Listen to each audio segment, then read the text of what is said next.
ঘুম থেকে উঠে আজকের বাহানা কি না, নেল পালিশ পরিয়ে দাও পায়ে।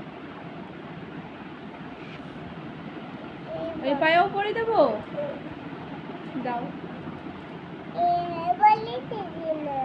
মা পরিয়ে দিচ্ছে।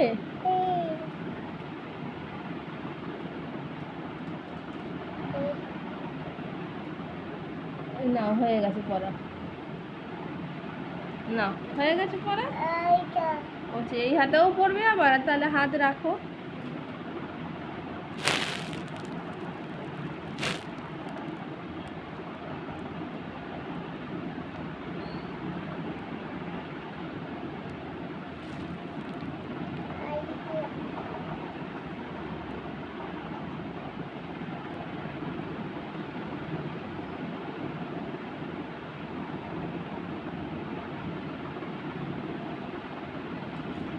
খুশি? কতটা খুশি? অনেকটা। ঠিক আছে।